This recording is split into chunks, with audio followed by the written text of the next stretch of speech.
Bem-vindos a mais um vídeo do canal Conhecimentos da Humanidade. Estamos juntos de Galera, novo! até que enfim! E hoje já para comemorar, a gente vai falar do quê? Glândula pineal. Pessoal, a gente vai falar de um assunto que é meio polêmico, que é a história da glândula pineal. E segundo algumas pessoas do meio espiritualista, todo mundo que tem a glândula calcificada não pode ter experiências espirituais, ou vai ter mais dificuldade, não vai conseguir acessos com inteligências extraterrenas ou extracorpóreas. Mas talvez a coisa não seja muito por aí, não é, Bruno? Exatamente. Bom, primeiro assim, o Chicão brasileiro, o Chico Xavier, que psicografou Missionários da Luz pelo espírito André Luiz, ele cita lá a pineal, que já deixa um furozinho, né? Já deu uma, peraí, então tem alguma coisa. E Descartes, ou Descartes, já falava que a alma se conecta ao corpo pela glândula pineal. Olha, o pai do pensamento racionalista científico moderno. Então nunca descartes nenhuma possibilidade, todas elas podem acontecer. Mas, Bruno, biologicamente, ela é um órgão que ela tem uma função muito, por mais que a gente ainda não entenda ela completamente, né? Mas ela tem uma função muito específica, não tem? Tem, ela regula a melatonina, excreta a melatonina, que tem a ver com a noção de tô com sono, tô em vigília, preciso dormir, não preciso, porque ela capta as radiações do Sol e da Lua. E isso, junto com a genética, forma o que quando a gente fica mais ativo ou mais em repouso. Então por isso que tem pessoas que à noite têm mais atividade, estão mais querendo produzir, e tem pessoas que de dia querem repousar. Então essas duas coisas juntas, a melatonina, que regula essas captações e tal, o sono de uma forma, e a genética compõe isso. Então ela tem a ver com o tempo. Léo. Olha só, então ela é um órgão cronobiológico. Crono, tempo, biológico é o que está aí dentro do seu corpo, da sua biologia. Ela então tem essa função de nos trazer também a percepção de tempo passado. Sabe quando você está num lugar chato, fala, nossa, parece que eu fiquei aqui 5 horas e você só está lá 1 hora? É a sua glândula pineal ali tentando traduzir isso para você em percepção de tempo. Dentro do meio espiritualista, então, uma das funções dessa glândula seria uma conexão com uma dimensão que está além dos 5 sentidos. Porque você acertar o tempo, a hora do dia, de repente está ali num quarto fechado, sem acesso à luz do sol, e falar assim, ó, agora deve ser umas 3 horas da tarde, isso é a sua glândula pineal tentando te colocar dentro de um período ali, espaço-tempo, cronobiologicamente. Isso, e também ajuda a explicar um pouco os jet lags, né? Quando a gente pega viagens muito longas de avião, 14 horas de avião, menos que isso já dá, né? Mas muito longos, e a gente chega num lugar meio zoado por conta dessa percepção que já tá meio cagada, porque já mudou, você saiu de dia, passou 12 horas, ainda tá de dia, então fica meio loucura. Mas, Léo, lá no Egito já se tinha uma noção da glândula pineal. É verdade, olha só. Os egípcios, como eram fissurados pelo processo de mumificação, por causa da paixão deles, né, pela morte, pelo que viria depois da vida, eles removiam os cérebros, ou não só na mumificação, mas eles também estudavam cirurgia e tudo nos mortos, eles removiam os cérebros. E quando você corta o cérebro no meio, não é para você fazer isso em casa, você vai ver que a glândula pineal tá bem ali no meinho, e quando você corta ali, né, separando os hemisférios cerebrais, ela fica num formato que lembra o desenho do olho de Horus. Mas a gente já sabe um pouco melhor dentro da ciência para que ela serve. Exato, além dessa questão da melatonina. Porque se tem a ver com a captação de radiação, sol e lua e tal, hoje se sabe, já tem pesquisa sobre isso, que ela capta as frequências ou campos eletromagnéticos e ela transforma em estímulos neuroquímicos para passar via os neurônios para outras regiões do cérebro para essa parte interpretar. Seria mais ou menos, por exemplo, os olhos. Os olhos são receptores, são órgãos receptores. Quando você vê a gente aqui na tela do seu dispositivo, não é o olho que está sacando que somos nós. Ele não tem capacidade de interpretar a informação. Isso. Ele só capta e joga para dentro do cérebro, né? Ele pega fóton, essas coisas, luz, e aí o cérebro fala, é aqueles dois lá. Então, com essa captação de campo eletromagnético é a mesma coisa. A glândula por si só não faz nada, mas outras regiões para quem ela passa, aí sim. Exato. E fazendo uma outra metáfora, é como se a gente tivesse uma antena de celular dentro da cabeça. A gente capta os sinais, a antena, assim como a antena capta os sinais, mas você precisa de um aparelho celular para interpretar as informações. Então o cérebro é esse grande aparelho que interpreta, mas a glândula pineal é essa que está afinada com o campo eletromagnético da Terra.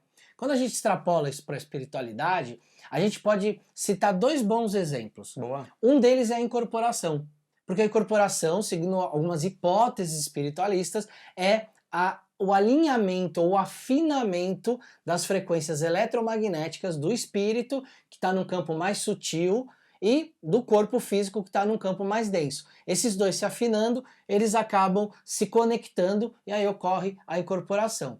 O segundo ponto, que é muito interessante, são as construções sagradas. Hoje a gente sabe que pelo alinhamento de certas energias de baixa frequência eletromagnética, grandes pontos onde essas frequências se encontram são pontos onde hoje as maiores cidades do planeta foram construídas. Lembrando que essas cidades nasceram sempre de um local sagrado, né, com uma pedra, uma igreja que marcava aquele local, um templo, um altar, e a cidade ia sendo construída em volta. Como é que os seres humanos sabiam que ali era um local sagrado? Tem algumas maneiras, algumas técnicas que eles usavam, usando até carne, para onde a carne apodrecia mais rápido ou não, mas provavelmente tinham também uma noção, mesmo que intuitiva, de que ali era um bom ponto eletromagnético para construir aquilo. Olha só, e isso é muito interessante, porque se da glândula pineal isso passa para outros lugares do cérebro, outras regiões do cérebro, que só os seres humanos têm, porém os animais também têm a glândula pineal, então eles não são médiums, porque vamos lá, se a espiritualidade se comunica com a gente pelo eletromagnetismo, pelo campo eletromagnético, segundo algumas vertentes, então a glândula pineal seria justamente a forma de captar, mas para ser um médium você precisa dessa função cerebral. Então a mediunidade é uma função humana. Exato, até para interpretar isso, que o animal não consegue interpretar. No máximo ele usa a glândula pineal dele para fazer as migrações, porque é através das linhas eletromagnéticas da Terra que ele define, principalmente os pássaros, né? Isso. Definem ali a sua rota migratória. Para onde ele vai quando está frio. Ou quando está quente. Né? Ou quando está quente. Ou quando está quente, exatamente. Mas temos ainda uma questão importante, a tal da calcificação. Exato. Biologicamente falando, a gente quando fala de calcificação, a gente está falando de um acúmulo de sais em determinadas áreas do corpo. Existe o acúmulo de sais em tecidos moles. Inclusive existem doenças como esse acúmulo em artérias que podem causar um infarto, alguma coisa assim. E no tecido cerebral isso também pode acontecer e pode causar algum tipo de isquemia cerebral, alguma coisa assim. Mas a glândula pineal em si, por ser uma glândula, por estar dentro de uma cápsula ali que tem um certo líquido, ela não se calcifica. Não tem essa calcificação. O que acontece é um outro processo que tem a ver com cristais, certo? Exatamente, são cristais de apatita que independe de idade, tem crianças que têm mais cristais de apatita na glândula pineal, adultos que têm mais, crianças menos, adultos menos, varia bastante.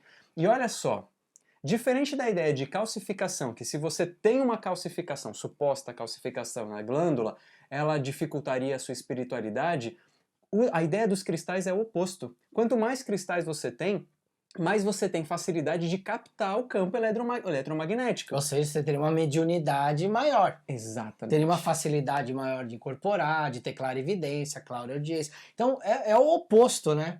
É o oposto. Se alguém quiser descristalizar a sua glândula pineal, não deixe. Lembrando que ela não calcifica. Então, se alguém falar para você, vai, descalcifique sua glândula pineal, essa pessoa não conhece biologia, porque ela não calcifica. Agora, a formação dos cristais de apatita ocorre como o Bruno explicou. Ela pode variar de acordo com a idade, tendo crianças que têm muito, adultos que não têm, mas segundo algumas teorias desse médico que tem aqui embaixo no vídeo, que a gente vai deixar o nome dele, ele é um médico estudioso que, além de conhecer a parte biológica, estuda a parte espiritual. Exato. E ele está levantando uma hipótese de que esses cristais, quanto maior a presença desses cristais, inclusive ele observou isso em alguns médiums, maior ou mais desenvolvida está a mediunidade daquela pessoa. É bem legal, ele tem inclusive uma entrevista no IPPB lá do Wagner Borges, vale a pena.